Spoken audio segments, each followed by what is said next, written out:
Hi guys, today we'll discuss about mobile IP. Okay, in the introduction part, we are going to see why we need to use this mobile IP in network layer. So the first reason is, as we know, this internetworking protocol will be the common base for your thousands of application. That is, this IP will be used for your different type of network, and this is the reason for supporting a mobility at your IP layers. So this makes to develop the mobility in your network layer. So under your many experimental result as well as the trial, they finally led that your mobile IP will be the standard to enable your mobility in the internet. So your mobile IP going to add a mobility to support your interlaying protocol. Next, we'll see what are the requirements we needed for your mobile IP. Your first one will be your transparency. Okay, so your mobile IP going to maintain a transparency, that is your mobility going to remains invisible in mobile IP for many higher layer protocol and application.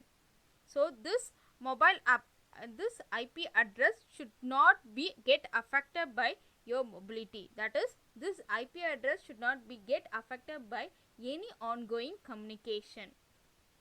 So a second one will be compatibility. For example, consider a whole architecture of internet.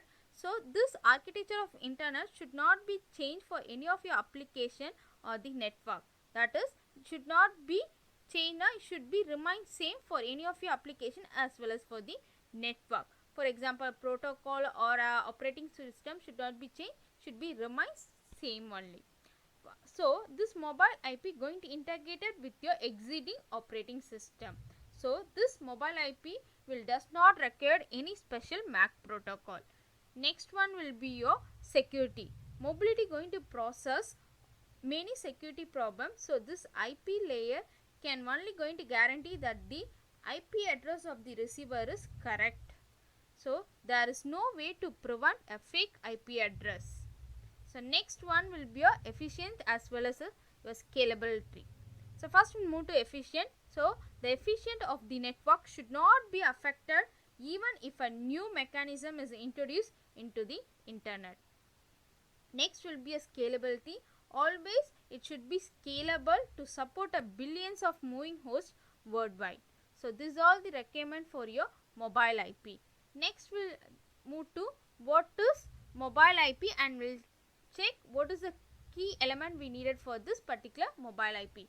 So what is mean by mobile IP? It is a communication protocol that going to allows the user to move from one network to the other network with the same IP address.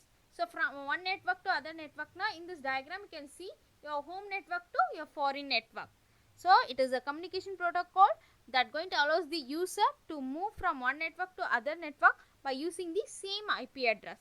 And also this is going to ensure that the communication will be continue without your user section or the connection being dropped. So this is the meaning of your mobile IP. Next we'll move to what are the terminologies we have under this mobile IP, that is key element. So first key element will be your mobile IP.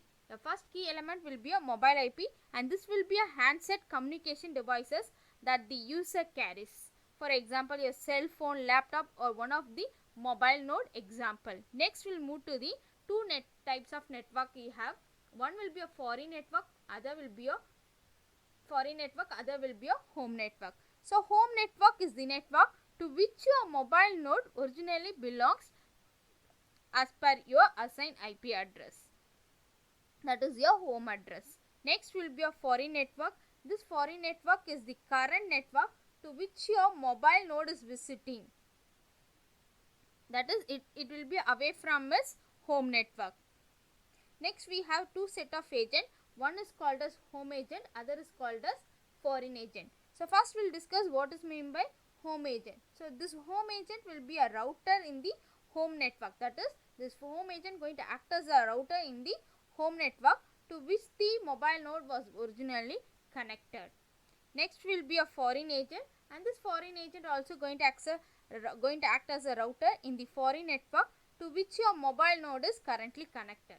Okay, to which your mobile node is currently connected, and the packet from the home agent will be transmitted to or will be sent to your foreign agent, and that foreign agent will transmit its information, that is it deliver its information to your mobile node. Next we have an important key factor which is called as care of address. So what is this care of address is? This care of address will be a temporary address used by the mobile node while it is moving from its home network. So that your care of address going to define the current location of your mobile node. So all the IP address sent to the mobile node or delivered to the care of address, not directly to the IP address of the mobile node. So we have two types of care of address. One is foreign agent care of address followed by co-located care of address. So first we will move to foreign agent care of address. So this address will be, services will be provided to the mobile node in the foreign agent, that is this going to be the IP address of the foreign agent. So foreign agent care of address will be your IP address of the foreign agent. Next will be co-located care of address. Here your mobile node is still going to stay in your home network. Suppose if your mobile node is staying in the home network and it still needed a temporary IP address, and that is called as co-located care of address, and this temporary IP address will be given by this dynamic host configuration protocol, DHCP.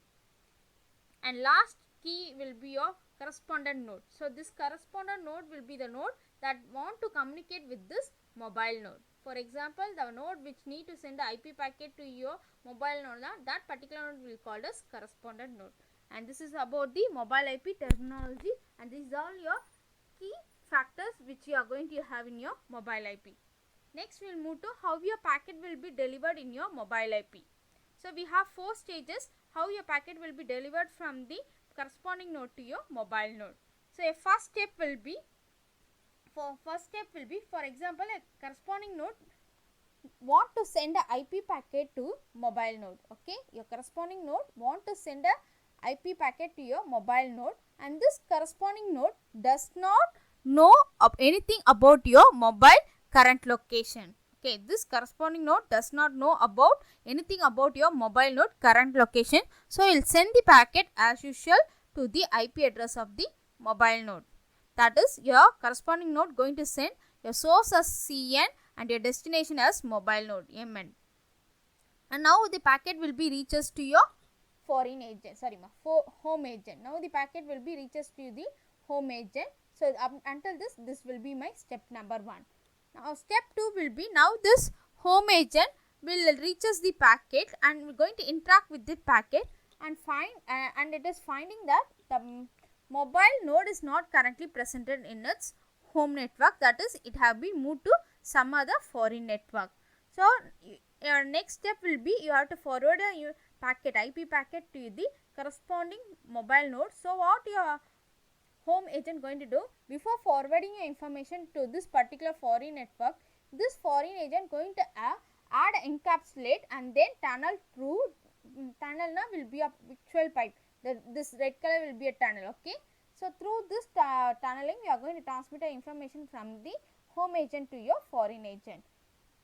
So this foreign agent will encapsulate, that is going to add a new header in front of the whole header and showing the care of address as a new destination and your home agent as a source address.